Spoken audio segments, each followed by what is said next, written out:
Hello, everyone. Welcome to this freeform episode of the Mindful in Minutes podcast. So, this is the companion episode to the self-healing meditation number 2 that was released yesterday, if you're listening when this episode was released. So, no meditation in this episode. I'm actually going to be sharing different meditation techniques that you can use for your physical and emotional healing. So, I'm going to be teaching in this episode, and the guided practice is the one before this. So of course, Iceland and New Year's Eve, I've got to mention it. I think there's like 1 or 2 spots left. Code mindful, $100 off, and that's it. Just if you're feeling called to go, let's do it. I can't wait. But yeah, that's it. Other announcements? I don't think so. I'm just happy that you're here. I would like to announce to everyone that I'm happy you're here, and that you let me share what I love with you, and that's it. I appreciate you. That's my announcement. So, what I wanted to explore today is how you can use meditation to help facilitate your healing. So, quick disclaimer, I am going to talk about how you can use meditation for your physical healing, but please do not misinterpret that by me saying, like, if you're having a medical emergency, please call 911, use your doctors, take care of yourself. Please don't, try to meditate away like a life-threatening disease without consulting, your healthcare team, healthcare professionals. You guys know what I'm saying. Just be responsible. I firmly believe that like the intersection of like health and healthcare, I think is really finding that sweet spot between like traditional medicine and healthcare, and then also incorporating modalities like meditation and mindfulness, and, kind of just weaving those two together. That's just my personal belief. I am not a medical professional. I am married to one. And, I just don't get like a horrible infection and then be like, well, I didn't go to the doctor because Kelly on this podcast told me I could just meditate it away. No, that's not what I'm saying. But what I am going to teach you is how you can use different visualization techniques in your meditation practice to help speed up physical recovery. And I have a little data on this because, I love some good data. And I'm also going to show you how you can use the same technique for emotional healing. So it's the same technique, but how you can apply it to 2 very different types of healing. So should we dive in? I think we should. I am feeling so ready to talk about this because this is actually, as you guys know, one of the things that really got me interested in meditation and mindfulness to begin with. I've talked about my mom's own health journey, how she had stage 3 breast cancer. She is in remission. She's been in remission for years. And she did do visualizations, and we kind of explored some of this softer side of yoga and meditation during her recovery. And she had a really great care team that incorporated some other healing modalities like acupuncture, like meditation, these types of things, because there is a lot of science behind how mindfulness and mind-body practices can help to boost your immune system and facilitate a strengthening of the physical body and potentially a speeding up of the healing process. So I was always interested in that, and I saw it work firsthand, kind of, fusing traditional medicine and healing with other modalities as well. And it's something that I've used for myself in my meditation stories. I shared the story of where I had cut my hand cutting a peach, and it was, I had to go to the hospital for it. It was, it was intense, and I was using the technique that I'm going to teach you how to do. It's pretty simple. I was using that technique to facilitate my healing, specifically of that hand. It was a little self-serving because this was when I had my yoga studio, and I had my hand in this like big, huge blob of a thing, like all wrapped up. And I was really struggling to be able to teach my classes because I couldn't, put my hands flat on anything. But so I was like, oh, I've got to get this thing healed so I can get back to work, which maybe isn't always the best mindset, but it worked. So I want to teach you how to do it. So really what you're going to do for both physical healing and emotional healing is you're going to work with the practice of visualization. So, again, meditation is single pointed concentration. So, in this particular technique, your point of concentration is going to be you visualizing your healing. And this is, again, for physical things. So, if we're using the example of my hand that had the cut, I recommend, if you can stomach it, if you're squeamish, skip this step, just use your imagination. But actually Googling and looking at what the process of healing looks like. So I watched this like YouTube video of what it looks like when a cut heals. Like I watched how there's kind of this like weaving of the skin tissues and how it starts lower and it starts like at the lowest kind of level of your skin and then pushes up towards the top. And it's definitely graphic. So if you're like, I don't want to watch like a time lapse of how your body like heals a cut, then don't put yourself through it. I personally found that watching that was a great way for me to be able to clearly visualize what the healing process would look like in my body. So you can do this for anything. You could, if you have like a broken bone, you could watch something or Google like how does a bone heal? And that's something you can do too, is you can like just read about it without pictures. Like what is the actual process in the body that is going to be happening with my cells and my immune system and everything working together to facilitate this healing in my body, so that you can really get a clear picture of what it is that you need to do. And you're just going to visualize that happening in your body.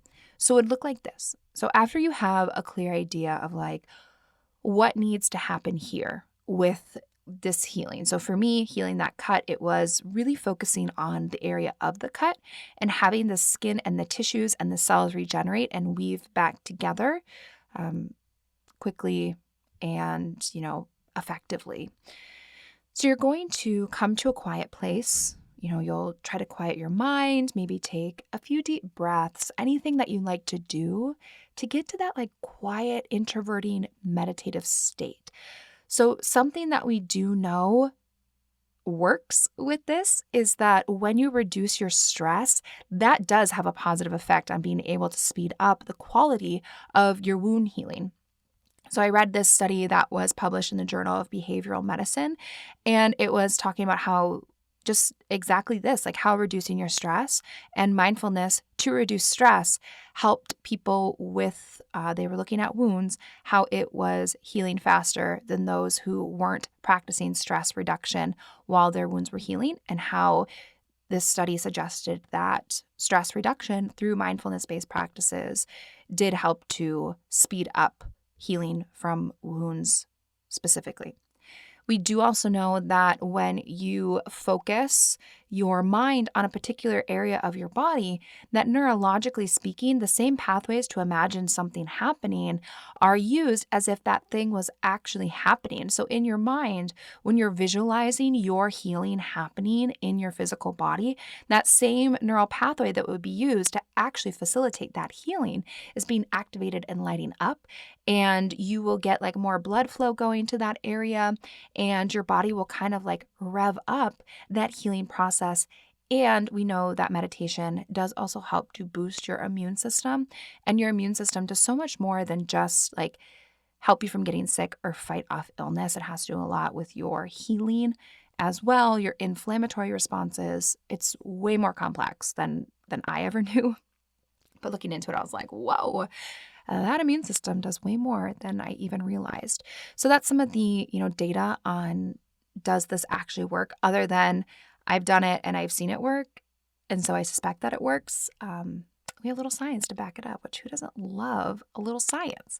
So you're going to get to that, quiet place, that meditative state, maybe take some deep breaths. And then your point of concentration is you're just going to visualize slowly or over and over and over again that healing process happening. So the one that you looked up that you know is what your body will be doing to heal this thing, you're just going to watch that playing out at the place in your body that needs that healing.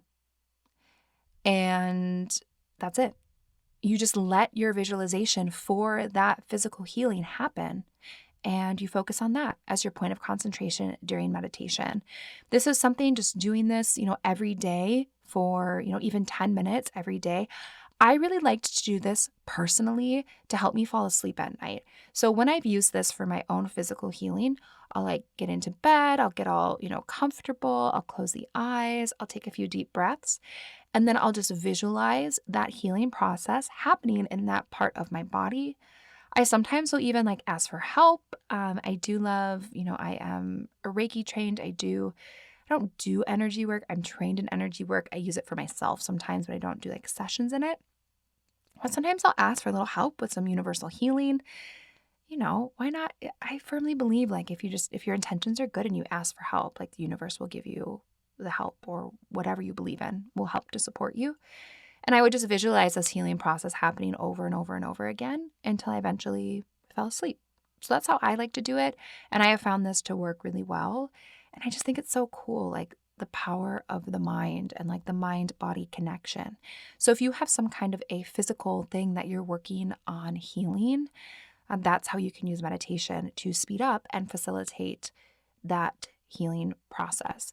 If you do have maybe some kind of an injury that is, extending to maybe multiple parts of your body, you can just visualize like the body as a whole regenerating and healing too. If it isn't just like one specific thing, you definitely can set an intention of like overall physical body healing, or like overall body like inflammation reduction, and then visualizing just your body's inflammation going down. So you just look up, what does my body do to make this happen? And then you visualize it happening over and over again. And studies tell us that this works. So that's how you would do it for your physical healing.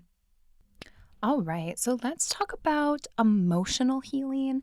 So you're going to use the same visualization technique, except this time you're going to have to get a little bit creative. And I will say that like the number one thing that's going to get in your way with this particular technique of meditation is overthinking. So what you'll do is, and I can't pop in any studies here because I can't be like, oh, just go in and like x-ray your level of heartbreak, or, measure the amount of trauma and how much it's shrunk after this. But we do kind of intuitively know if something like feels good and if it feels like it's working. So that is definitely something, you're just going to have to look for the subtle signs with this one.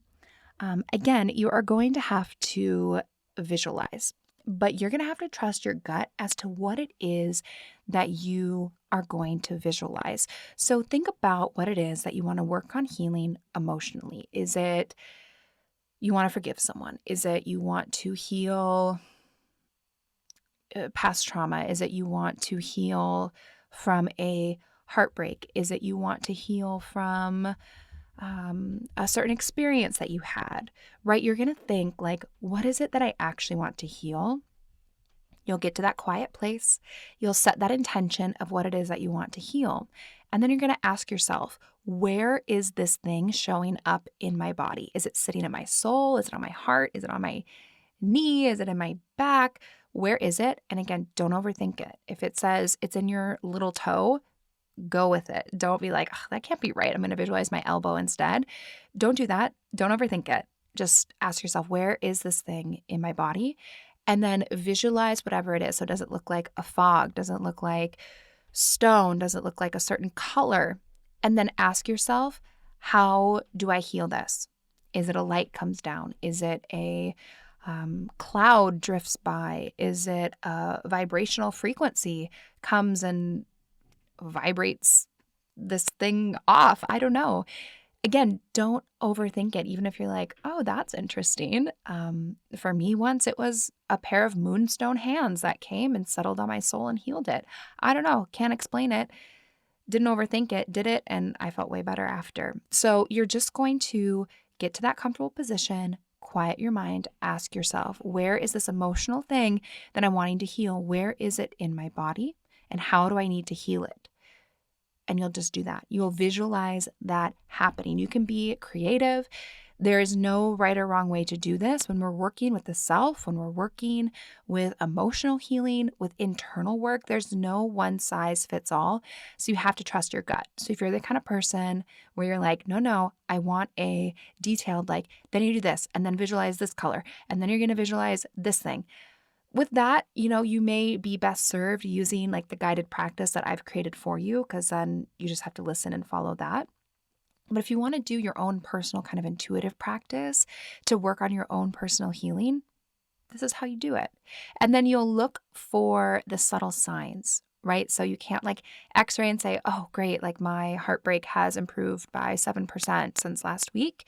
You have to look at the little subtle signs for, is this working? Where am I seeing these benefits in my life? How am I feeling this improvement within and around me? And I also encourage you, before you work on the emotional healing, to ask yourself, am I ready to go there? Don't force yourself to go into emotional healing if you don't feel ready yet. Be kind to yourself, be patient with yourself, and ask yourself, am I ready to go there? And of course, you can always ask for help, right? You can set an intention, you can ask your guides or the universe or anything that feels right to you that you believe in. Like, feel free to ask for help too in your healing, and just take your time and be patient. You can do this again at night as you're falling asleep and do it over time. Healing is a process, and just trust your gut. Do what feels right to you. You are always your best teacher, your best healer. And, sometimes we try to learn too much. It's almost like this form of self-sabotage where we're like, well, I need to learn how to do this, and I need to know exactly how to do this before I try it, so I'll, quote, do it right. And when you're working with like your own personal healing and this intuitive work, there isn't always like a one size fits all, like you do this, then that, then that, then that. You have to trust your gut on it. So use your resources, but also trust yourself. And that is, if you're wanting to use meditation to help facilitate your healing, that is how you are going to do it. So ending here with the thing that is bringing me joy. The month of September in general just brings me joy. I love fall.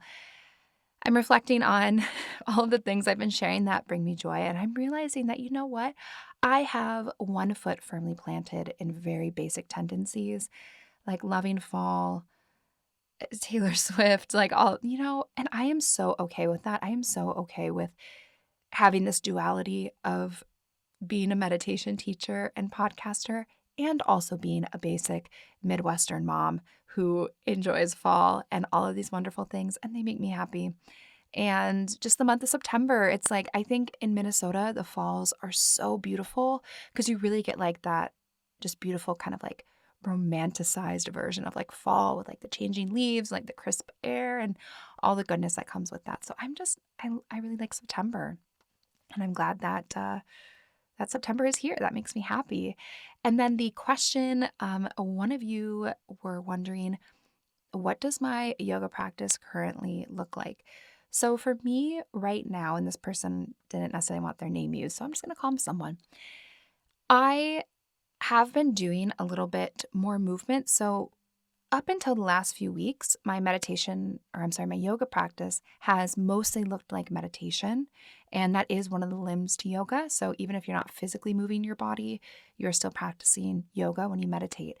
But I've really been enjoying first thing in the morning, getting up and moving my body and doing some more like vinyasa practice.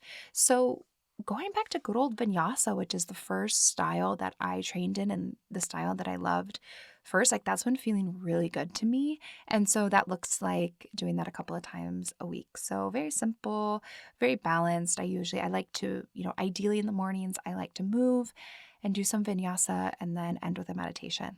And that's what feels good to me. And I've been doing that. So that's what it looks like. Very easy, very simple, and it works for me. So I hope that you are doing amazing, and I appreciate you. And I am just sending you all of the goodness that you deserve in this world. So thanks for listening.